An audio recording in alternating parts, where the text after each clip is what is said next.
بسم اللہ الرحمن الرحیم نحمده ونصلی علی رسولہ الکریم۔ اس وقت پوری دنیا کرونا وائرس کے وبا کے لپیٹ میں ہے، جس کو ایک عالمی وبا کا نام دیا جا سکتا ہے۔ بڑے بڑے ممالک جو مادی وسائل کے اعتبار سے ترقی یافتہ تصور کیے جاتے ہیں، لیکن اس وبا کے سامنے بے بسی کا اظہار کر رہے ہیں۔ اس وقت تک جو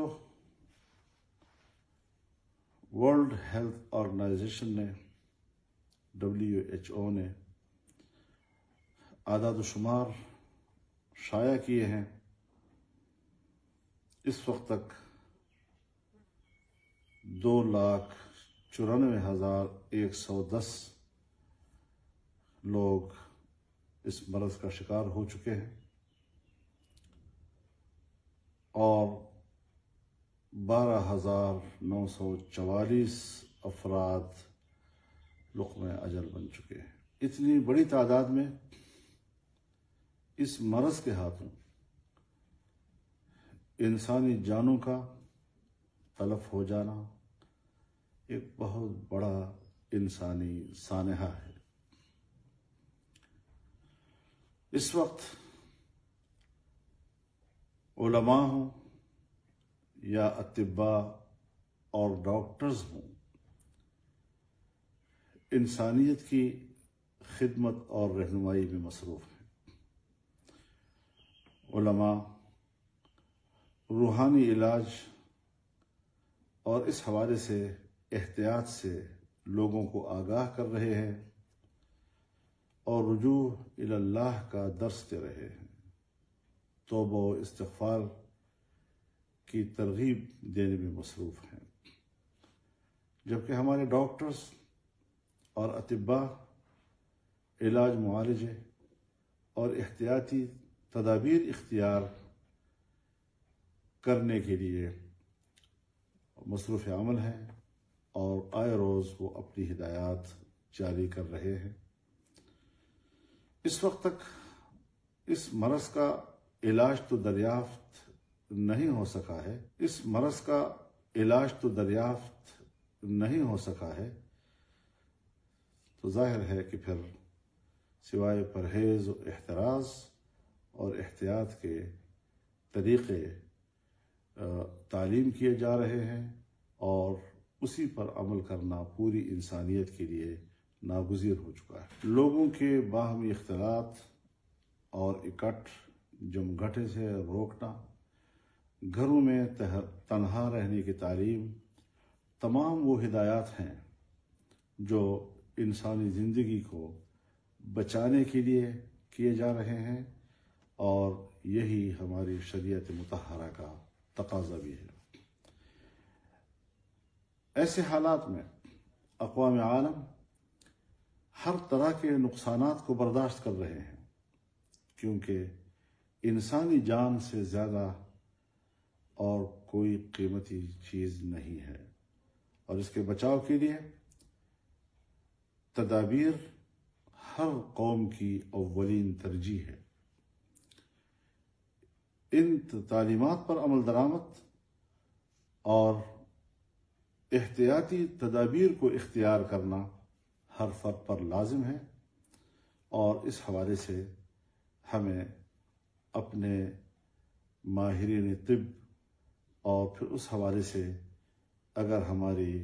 سرکاری انتظامیہ اس پر عمل درآمد کے لیے لوگوں کو آمادہ کرتی ہے تو ہمیں اس حوالے سے تعاون کرنا ہوگا۔ جمعیت علماء اسلام نے اپنی تمام سرگرمیاں 5 اپریل تک معطل کر دی ہیں اور اپنے رضاکاروں کو ہدایت کی ہے کہ ضلعی انتظامیہ سے تعاون کے لیے اپنی خدمات پیش کریں اور کورونا سے متاثرہ لوگوں کی مدد کو پہنچے اور انتظامیہ کی ہدایات کی روشنی میں خدمات سر انجام دیں۔ احتیاطی تدابیر کو مد نظر رکھتے ہوئے کارکن اپنے اس فرض کو سمجھے کہ اس کے یونین کونسل، اس کے محلے اور گاؤں میں دہاڑی اور روزینے پہ کام کرنے والے بھی رہتے ہیں جن کا روزگار ٹھپ ہو جاتا ہے۔ ایسے لوگوں کی خبرگیری اور ان کی مدد کو بھی اپنے فرائض میں شامل سمجھیں۔ ہر مسلمان کی زندگی کا ہر لمحہ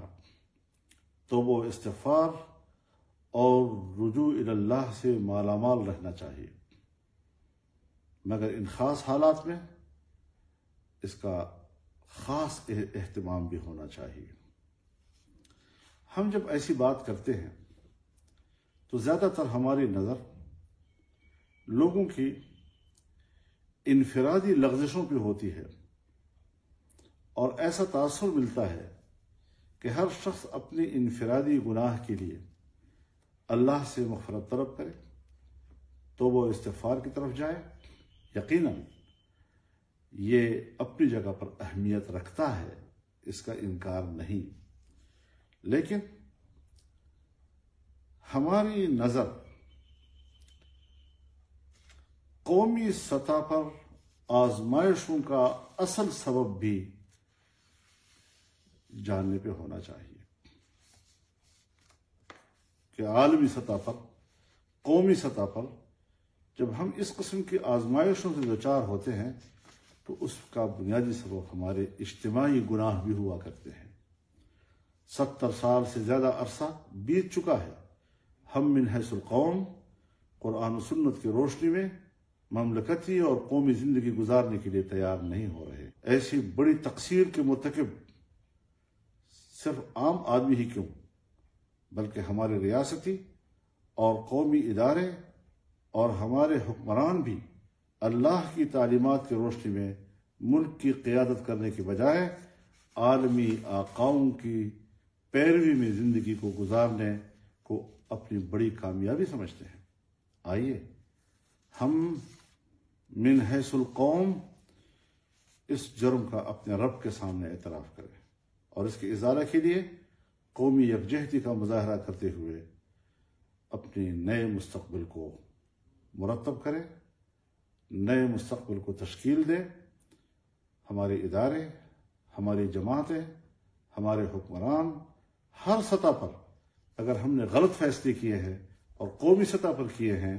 اور ہماری ساری زندگی اللہ کی تعلیمات سے ہٹ کر گزر رہی ہے تو پھر یقیناً ہمیں اس پہلو پر بڑی اہمیت کے ساتھ نظر رکھنی ہوگی، اس کو ایک بڑی ترجیح سمجھ کر ہمیں اپنا نیا مستقبل تشکیل دینا ہوگا۔ اللہ سب کچھ دیکھتا اور جانتا ہے۔ وآخر دعوانا ان الحمد للہ رب العالمین۔